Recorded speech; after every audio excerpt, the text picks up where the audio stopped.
Today we're going to talk about research ethics in social science methodology. So what are ethics? I'm sure you've all heard this term before, but what does that really mean? Well, if you study ethics, you're basically studying what is right and what is wrong when it comes to our actions. So we tend to talk about things in terms of, are they ethical or not? And for something to be ethical, that means we're conforming to the standards of conduct of a given professional group. So notice, I'm not saying the criminal law, I'm not saying civil law, I'm talking about the ethics of a group. This could mean a research community. This could mean the Australian-New Zealand Society of Criminology, the American Psychological Association, the International Society of Criminology. So really any of these shared groups that we're talking about all have ethical codes that we need to abide by. And you'll find that in any sort of research community. Hard sciences are included as well. But when we talk about doing research with people, we really need to keep ethics in mind. So when we look at research and if it conforms to ethical standards, we're really focusing on three different areas, and we can judge if our research methodology is ethical by examining respect, beneficence, and justice. Now let's talk about what these mean. The first principle of ethical conduct is respect. Now that means that the participants, the people that we're using in our research studies are treated as independent, autonomous agents. That means we're not making them do anything with regard to our research. These people have the right to choose to participate or the right to stop participating. We allow people to make choices to be included in research studies. If not, then it's not voluntary, and therefore we're seeing some real ethical issues here. We also want to include respect when we think about people with diminished autonomy. Now, what does that mean? Well, that means maybe they don't have the capacity to make choices for themselves. This could be mentally ill persons. This could be the elderly. This could be children. Okay, so these groups, these vulnerable groups, are entitled to special protections to ensure that we are not behaving badly towards them, that we're not disrespecting them and their wishes. And the third point here is that we want to recognize inherent dignity and rights of persons. So we never want to do harm to our participants. And instead, we want to make sure that research is strictly benefiting the participants or benefiting society. And we'll talk about some things from the past where participants have been harmed and why we recognize that's unethical now and why we don't want to do that in social science research. Second principle of ethical conduct in research is beneficence. So that means looking at benefits instead of harms, okay? So we're really obligated to maximize the benefits and minimize any possible harms. So we don't want to harm people. We don't want to hurt people if they're going to participate in our studies, but we do want to maximize the benefits, okay? We need to be sensitive to the rights and interests of people involved. So we don't want to disclose their names. We don't want to say, if they've said certain phrases that could get them in trouble, we don't want to disclose those. And we need to be aware of social and cultural implications of our research. So really, we need to keep in mind that sometimes our research might be in a position to harm people. That could be psychological harm, that could be physical harm, that could be financial harm. If we take the tea room trade study, for example, these people were not protected, they were deceived, and some of the participants ultimately were found out and lost their families, possibly lost their jobs over the outcomes of that study. So we want to go into our research with humans thinking we want to maximize the benefits and minimize any possible harms. And sometimes that's easier said than done. Third principle we want to consider here is justice, okay? And we're not talking criminal justice. We're talking about being just in what we do. We want to recognize who is benefiting and who is bearing the costs of research. So this might not be a huge issue when it comes to criminal justice research, but if you think about pharmaceutical research,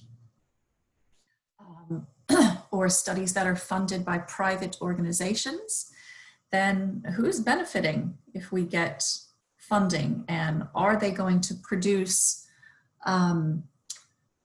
valid, reliable results? For pharmaceuticals, it hasn't always been the case. We also need to be, or we need to make it exclusively public who is included from our study and who is excluded. Now, in medical research, for instance, is it ethical to withhold a treatment from a patient if it is found to be beneficial? So if we're thinking doing a double-blind study with a placebo, if you've got cancer and you've got only months to live, would it really be ethical to give somebody a placebo? Or should we include them in the study anyway?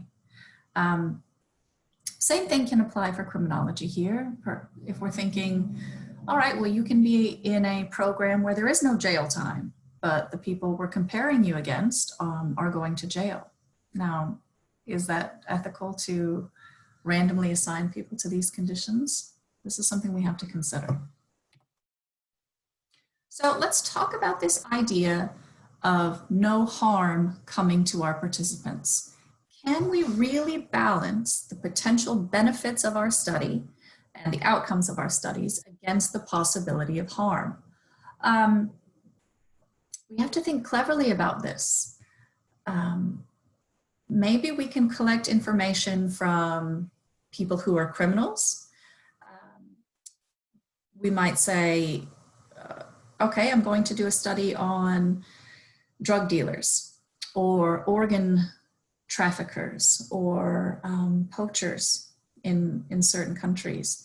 And if we collect information like their names and how they do it, and perhaps information about bribery to government officials, that if I disclose that information to anyone else, that could potentially bring violence against my participants. And I have to be aware as a researcher that that is a risk that I take. So I need to make sure and take steps that I'm trying to protect my participants more than I ever want harm to come to them.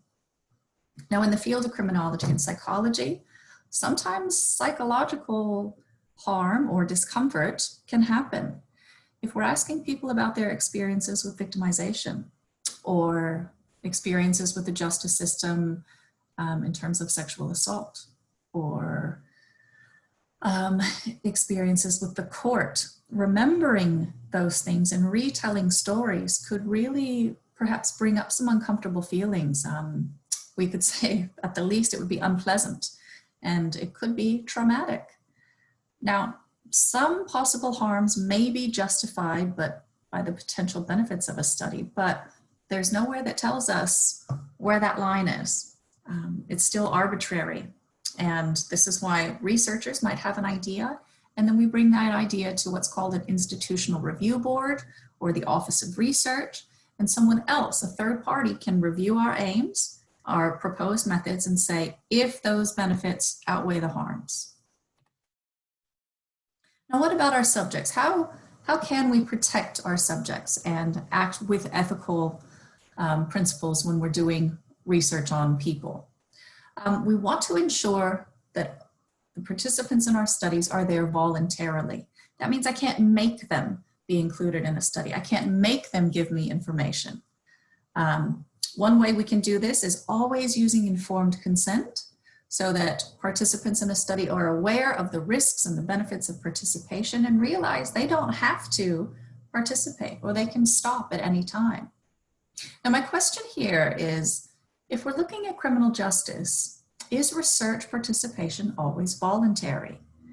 If someone is locked up or becomes a ward of the state, and if you're behind bars, do you have real, free, autonomy? Do you have the decisions to make your own choices?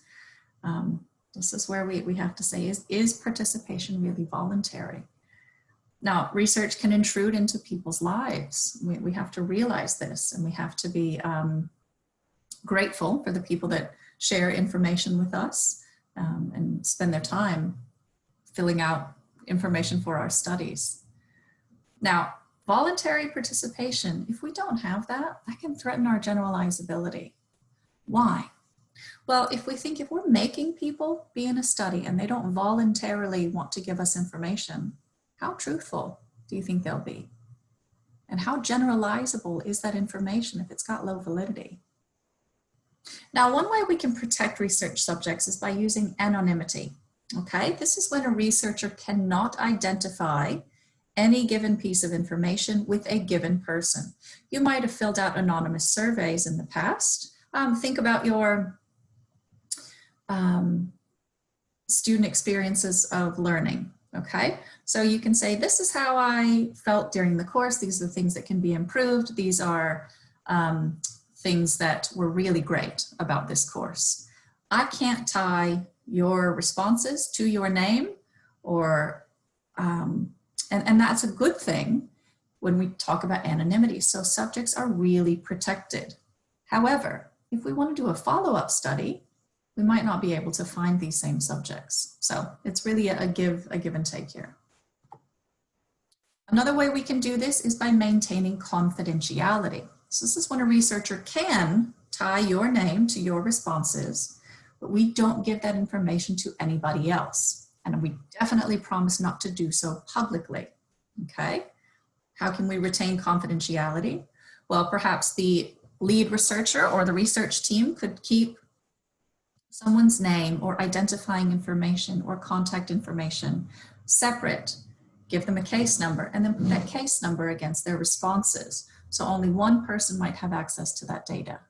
Now, confidential, that would be very good if we're doing a follow-up study, a longitudinal study. So we don't want to disclose names, but we still need to be able to tie that person's responses to another set of responses.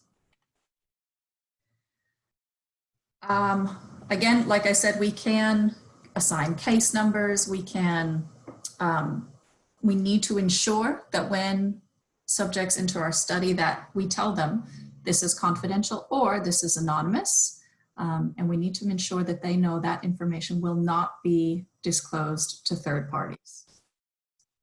Now, some other issues when it comes to ethics and research are legal issues. Now, because we're working with people and because we're in the field of criminology, sociology, psychology, sometimes there's some really tenuous issues that we're going to talk about. If a person discloses to us that they have killed another person, or that they have abused someone, like a child, we have what are called mandatory reporting laws. Not just in Australia, in America, in the UK, most Western countries have these mandatory reporting laws. And this is when we have to break our confidentiality and tell an authority figure, this is what someone disclosed to me and I'm worried, okay? Thank goodness these things are few and far between. But we need to know as researchers what the protocols are when we set up a study from the beginning. As researchers, we can't participate in illegal activity. So if we're looking at doing participant observation of a drug gang, we can't actually engage in drug use. Not that I'm saying you'd want to, but this goes against some ethical issues here. So although we can observe, we can't be a full participant in things like taking drugs or inflicting violence on someone else. We also can't run simulations that could lead to costly outcomes. Let's say we call in a bomb threat to the middle of a city, and we want to sit there and see how long it takes for police and people to respond and how they go through it.